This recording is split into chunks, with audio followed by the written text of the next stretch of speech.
However, on shotguns, yeah, that's the problem. So hello gamers, a while ago I made a video called 10 things you should never do in Phantom Forces. That video did super well, and I said if it got 1,000 likes I'd do part 2, and it's been a while and I will be doing part 2 now. Make sure to like, let's go for 2,000 likes and I'll make a part 3. Comment your ideas for it down below, but yeah, let's just get right into it with number 1, which is certain DMRs. A lot of people don't know about this, but most burst weapons and DMRs, and basically a lot of semi-auto guns that fire like decently fast, have a thing where if you click too fast, it will actually slow them down. Like if you can tell, I'm actually clicking really fast, but it's not shooting that fast. The reason for this is because I don't remember exactly what it's called, but it's supposed to be basically anti-auto clicker, or basically like a skill-based feature, because if I click a little bit slower,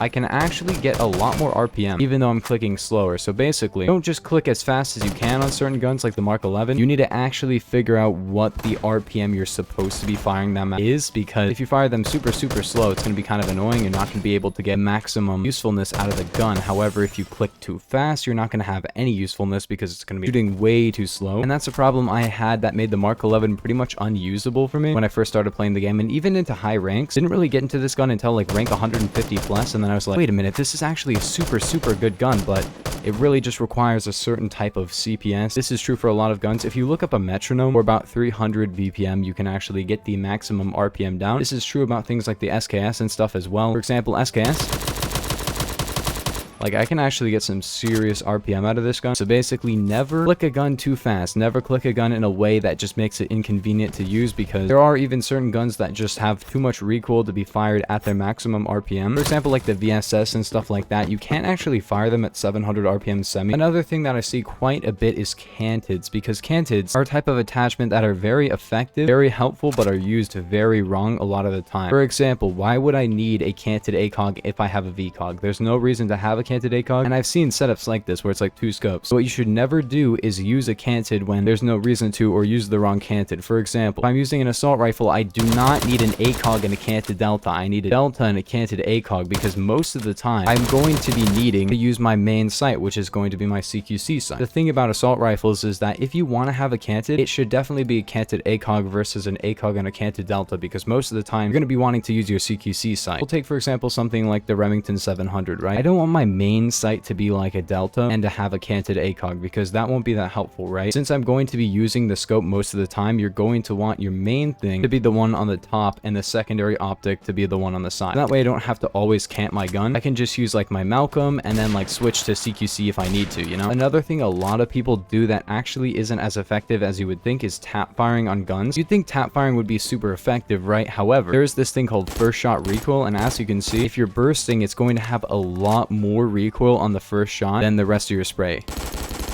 As you can see, the first shot is way higher recoil than the rest of the spray. So actually, just shooting an entire mag and like pulling down is way more effective than constantly getting your first shot recoil, because every time you shoot your one bullet, you get the first shot recoil, which is higher on every single gun. Like sometimes you have a gun that has a little bit less first shot recoil, but they all have more first shot recoil than the rest of their shots. Guns with a ton of first shot recoil are guns like the L85, a lot of fast firing guns. Huge one is the Honey Badger. The Honey Badger has awful first shot recoil, and you'll notice that a lot. It'll kick up quite a bit. If you're using an auto gun that isn't like the VSS, you're probably not going to be wanting to use semi-auto or tap firing most of the time, because it's not that effective unless it does really good damage like the VSS and is actually very viable on semi-auto. So something else that I see quite a bit is the bars barrel and recoil control on it. The recoil control on the bars barrel is non-existent. You cannot control recoil. Do not pull down. This is what happens if you pull down. Now this is what happens if you don't move.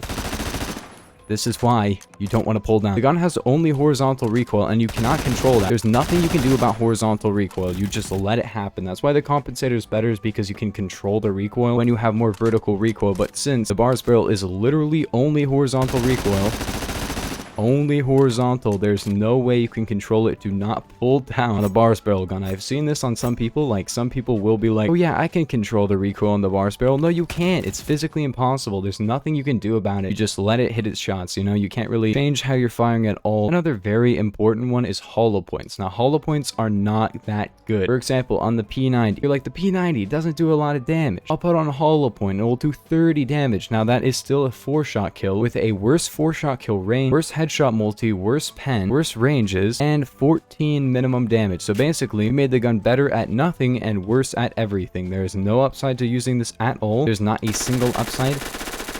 That is the damage at range. It does 14, which means it's like a 7 or maybe even an 8 shot kill at range. You lose a lot of pen, which is kind of the big thing on the P90. And yeah, most people won't be using this. You even do like less damage to the head than you would normally. So there's really no reason to use this. I see a lot of people say P90 Hollow Point. Do not use P90 Hollow Point. The only Hollow Point gun that's like the P90 is the PPSH. And you need to be running Obras barrel as well. Otherwise, it's not a 3-hit kill. It still does like 30 damage and it's not that effective. But if you do run Hollow Point and Obras barrel, wow, you are able to get a 3-hit kill on the PPSH. Not the P90 though, because it doesn't have an Obras barrel. If there is a gun under rank 30, I probably have a setup video on it, and that will tell you which guns are good with Hollow Point. If you want to know a few of the best guns with Hollow Point, I have a full video on guns that are good with Hollow Point. So if you have a gun that you're like, maybe this is good with Hollow Point, go watch that video, maybe it's in there. But yeah, most of the time, Hollow Point is not super effective. Then there's something else, which is an ammo type that just makes your gun weaker. These are generally not good. There's a few exceptions, like 223 in some cases. Most of the time, it's not going to be effective to use like special ammo, something like Norma on the TRG, which doesn't have a ton of upsides, and basically anything that's going to be like, oh, maybe you get slightly better handling or something. It's not very effective to have lower damage just for a small upside, and keep that in mind for like most guns, because let's be real,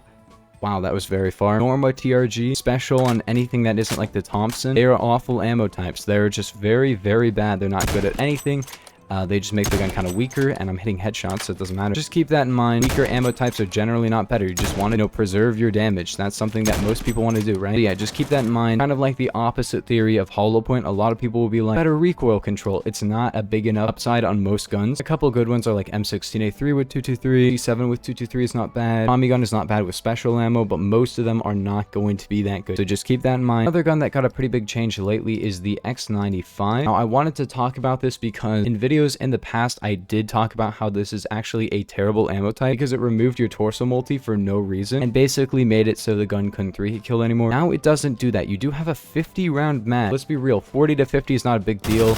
I still wanted to talk about this because in my original version of this video, I started compiling these tips before the X95 got its buff. Now extended mag is slightly better, but it's still not a big enough deal because yeah, 50 rounds with a pretty fast reload is not bad, but 40 rounds with a faster reload, better handling, better movement, probably gonna be better. And also triplex is the meta on this gun anyways. Just thought I'd leave that tip in there and just let you know my opinion on the extended mag. Something else that I see quite a bit, which is very annoying to me, is the paradox choke on any gun that isn't running slugs. If you're running slugs, paradox choke is great. It's a direct upgrade until the shotgun nerf hits the main game. However, the problem with paradox choke is that it actually makes your spread worse. This is not a big problem at the moment because chokes do not have any spread at all, and so it increases it from 0 to 0, so it's not a big problem. However, on shotguns,